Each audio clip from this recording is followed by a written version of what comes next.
Rocky spruce-covered shores, crashing surf,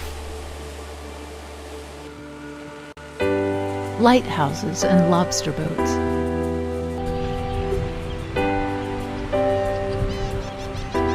and the cries of seabirds.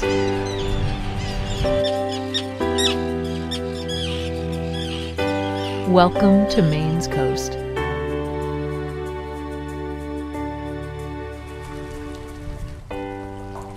Residents and visitors alike appreciate the coast for all its character, and one feature is especially beloved: Maine's multitude of islands. Some 4,600 of them are scattered along the meandering coastline. Maine's islands support a rich variety of human activity, from working fishing communities to summer homes, with lots of idyllic spots for sailors and paddlers.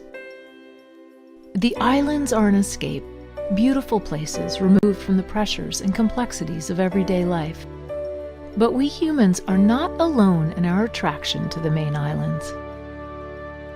They're also exceptionally valuable to wildlife. So valuable, in fact, that the U.S. Fish and Wildlife Service is protecting some of them as part of the Maine Coastal Islands National Wildlife Refuge, which itself is part of the National Wildlife Refuge System. This system protects nationally significant wildlife habitats across the country and manages them so that we can enjoy the plants, birds, and animals that rely on those habitats for years to come.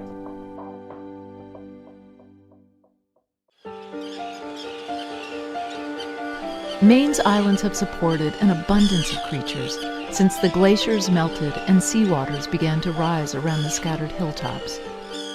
American Indians relied on the land and waters for their way of life for thousands of years.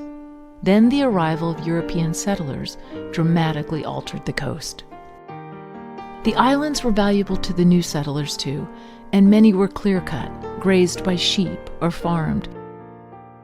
But this remote island life was hard, and most settlements were eventually abandoned.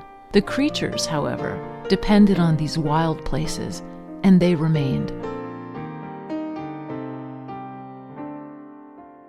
Forested islands provide nesting sites for osprey and eagles.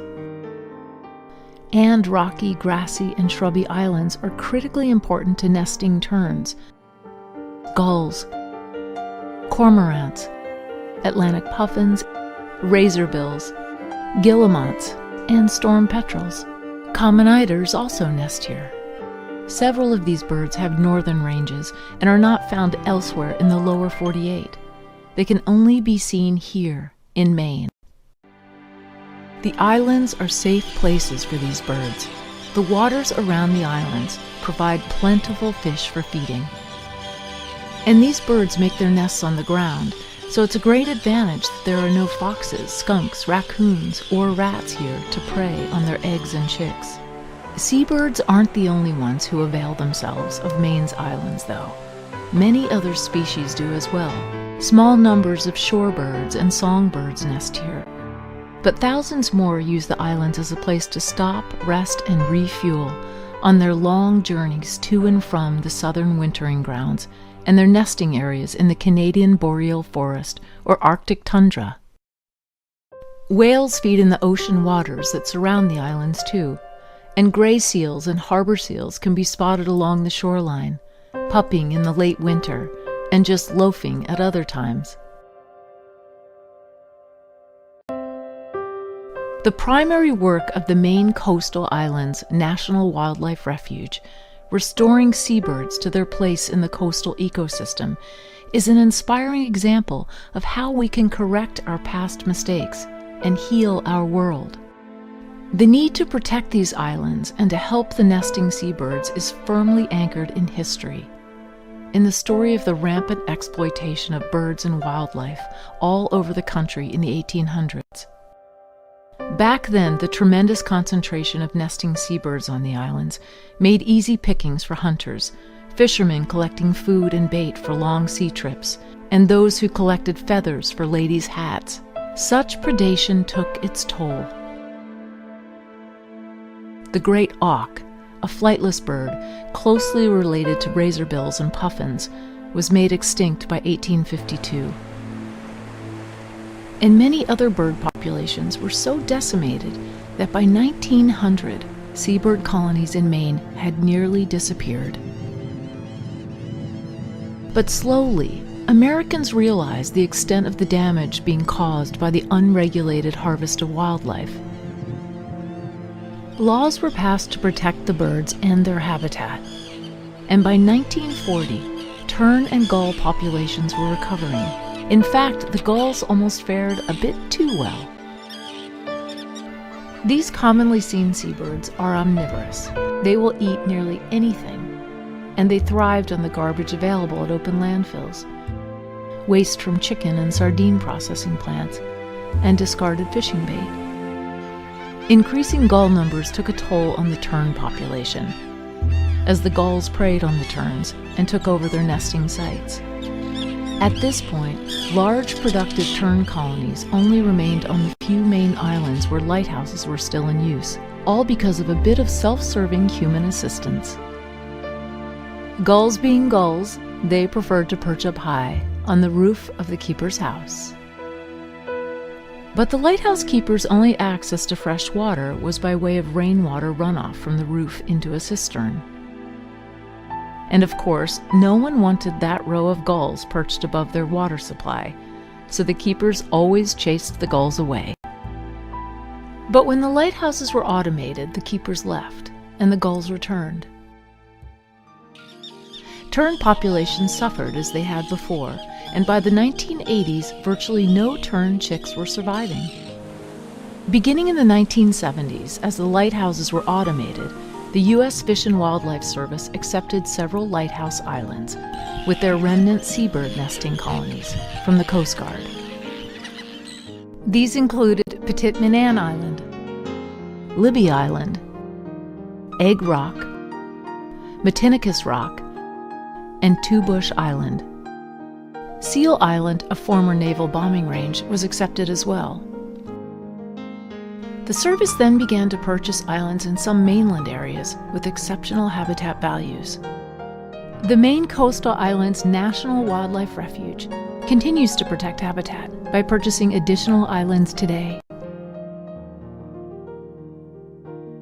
The birds needed direct assistance as well, and in the 1980s, the refuge began the intensive management of nesting seabird colonies on a select handful of islands. This management included social attraction of birds using sound systems and decoys, seasonal closures, control of gulls and other predators, creation of optimal nesting habitat by mowing and burning vegetation, and controlling invasive plants, and public education. But the work is logistically demanding and can be lonely. Researchers are placed on the islands in early May of each year, where they live for 12 weeks, doing valuable biological work, monitoring seabird diet composition, feeding rates, and nesting success. They also fit birds with numbered leg bands to help us understand survival rates and movement patterns, and generally protect the colony throughout the nesting season. Close collaboration with the Maine Department of Inland Fisheries and Wildlife, the National Audubon Society greatly increases the scope and effectiveness of seabird monitoring and management in the Gulf of Maine. Although the refuge now owns over 60 islands, only 7 refuge islands and a handful of islands owned by the state and Audubon are currently managed for seabird nesting colonies. 4 of the refuge islands produce over 85% of razorbills and 90% of the Atlantic puffins in the United States, and over 96% of the Arctic terns in the lower 48 states. In order to avoid literally having all the eggs in one basket, biologists are also trying to increase the number of seabird colonies, spreading them along the entire coast. The tern restoration program has been remarkably successful. Since 1984, the tern population in Maine has tripled.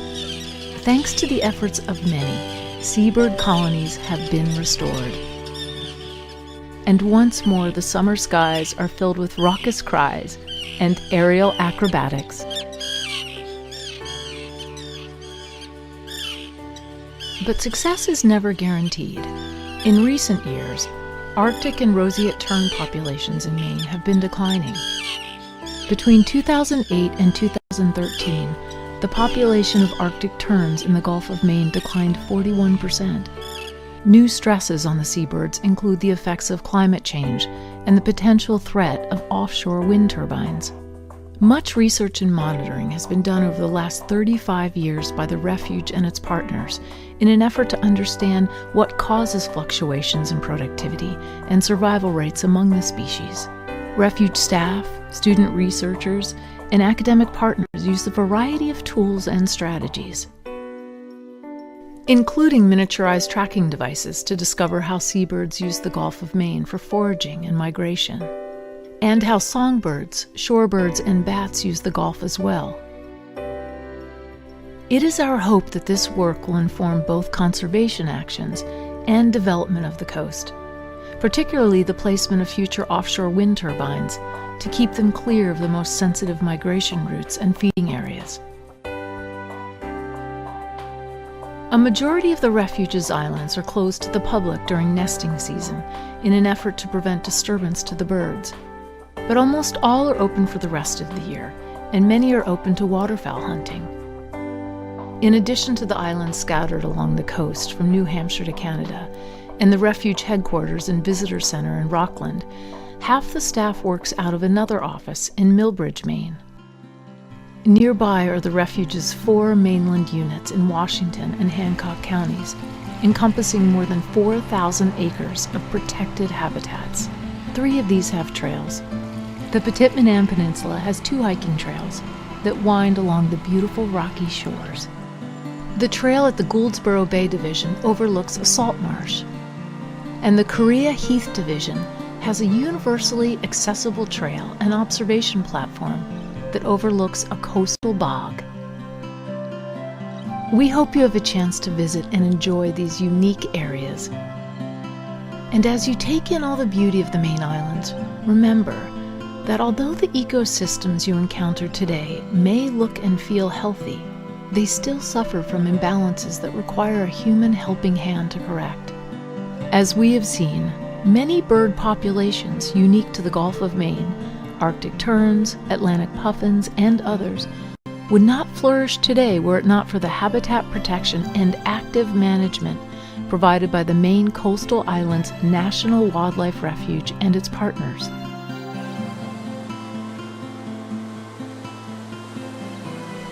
The earth turns, and the tides rise and fall as they have for eons.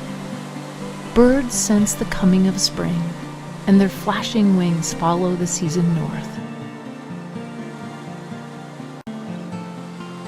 We can't know what changes will happen in the world as the years go by, but we do know that because these wild islands are now protected by the Maine Coastal Islands National Wildlife Refuge, they will emerge from the ice and snows of the harsh winter, turn green with the spring, and will always be there to welcome the birds home.